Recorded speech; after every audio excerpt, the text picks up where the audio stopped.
First, let's take a look at the plot. Especially Michael Bay fans should get their money's worth here, even though he's not even the director. It sounds strange at first, but producer Lorenzo Di Buenaventura has confirmed several times that Rise of the Beasts will be a similar spectacle to Michael Bay's Transformers films. He said the main goal is to return to the origins of the franchise and to what the film series is known for, entertaining action. At the center of attention will be the world-famous Optimus Prime, who will once again be dubbed by his original voice actor Peter Cullen. Unlike the Bay movies and the animated series, where Prime is already known as the protector of Earth, the leader of the Autobots in Rise of the Beasts is not expected to have any real connection to Earth yet.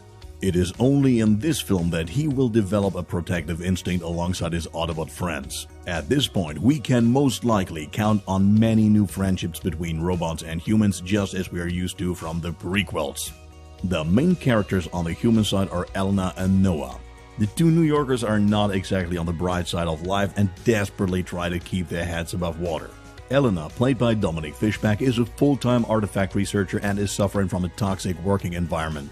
Her boss is mainly driven by money and seems to have little interest in her loving work. Noah is played by Anthony Ramos and is a battle-hardened veteran. He must look after his mother and his little brother, and he has to work hard to give them both a modest life at the poverty line. His strong point is working with electronic devices, which he enjoys using to repair a wide variety of things. With both main characters, their talents will certainly come in handy, especially in dealing with the Transformers. Of course, the Decepticons do not come up short in Transformers 7 either. They are not the only competitors of the Autobots, however, as there are other strong enemies: the Maximals, the Predacons, and the Terracons. Although the Maximals are descendants of the Autobots and also have a lot in common with Optimus Prime and the like, they are a civilian race that is essentially dedicated to democratic values and peace. The most significant difference from the Autobots is probably the Beast Mode, where they can transform into organic beings like mammals and birds. In doing so, they have artificial organic skin as well as all sorts of animal instincts. Their leader is Optimus Primal, not to be confused with the main character Optimus Prime, of course. The second grouping is the Predacons. They are descendants of the Decepticons and rose from the ashes of the Great War. They are ranked lower in the hierarchy than the Maximals, which is why many Predacons are not so fond of them.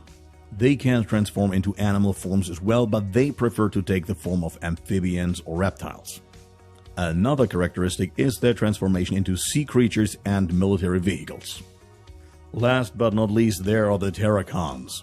These are undead transformers that are made out of dark energon. Some versions can even suck energon from other transformers to become stronger themselves.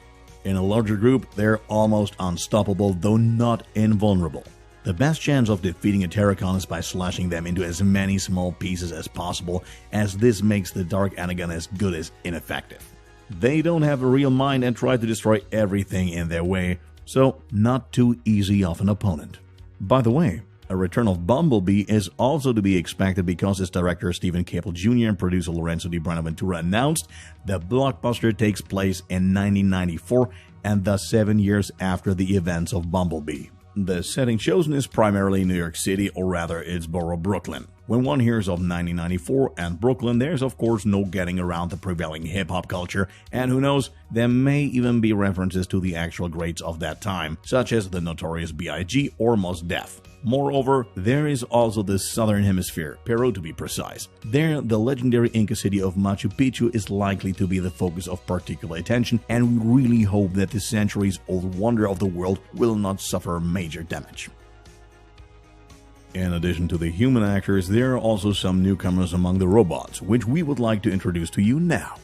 We'll start with Optimus Primal, whom we already introduced as the leader of the Maximals. He was the leader of a research vessel that went off course while chasing a Predacon ship. And the Predacon ship sat none other than Megatron, by the way. In terms of character, the steely gorilla is very down to earth, and this in spite of the fact that he likes to talk big. Of course, this doesn't mean that he won't use any means to cope with a risky situation, for he always finds a solution no matter how unusual it may be. In him, his friends have a loyal partner, while even his foes are often treated with a fair amount of respect. Another new character is Eraser. She belongs to the Maximals, flies around kinda carefree, and is mainly used for reconnaissance and surveillance. Her incredibly sharp eyesight is very helpful here, which, paired with her accurate aiming skills, brings many opponents to their knees. Her nature is quite tranquil, but depending on the situation, it is also paired with a good sense of humor. Incidentally, she sees Rhinox, a giant rhinoceros who's also a newcomer, as her great father figure. Rhinox is a massive and intelligent companion that you wouldn't want to have as an enemy despite his amiable nature. Flowers are his marked preference. In fact, there's nothing he likes better than a relaxing afternoon in a flower bed. He is close friends with Optimus Primal and could arguably lead the Maximals with ease should he want to. That said, the Autobots also have newcomers. One of them is the female Transformer Archie, who has joined the Defense Force on Cybertron. She is considered very rational among the Autobots and is a pleasant contemporary. Mirage is also part of the mix, albeit no longer as the iconic Ferrari 458, but instead in the form of a blue and silver striped Porsche 911. He is rather anti-authoritarian in nature and often also a fellow Decepticon sympathizer.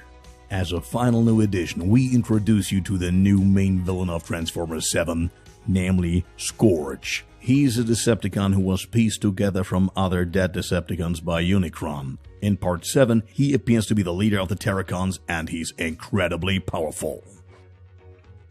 Let's move on to our last subject, the production. As we already mentioned, the director will no longer be Michael Bay, but Stephen Caple Jr. The 33-year-old has already achieved some success with Creed 2 and will now put his skills to the test with the new Transformers. Producer Lorenzo Di Buenaventura, who has been involved in the franchise since its beginning, will be assisting him. Currently, Transformers: Rise of the Beasts is still in a fairly early production stage, since the first official photo shoots were taken just under a month ago in Los Angeles and are being continued in Machu Picchu. That's it again with our most recent video. Did you like our preview? If so, please leave us a big thumbs up and subscribe. Join us next Wednesday for our newest episode. See you next time.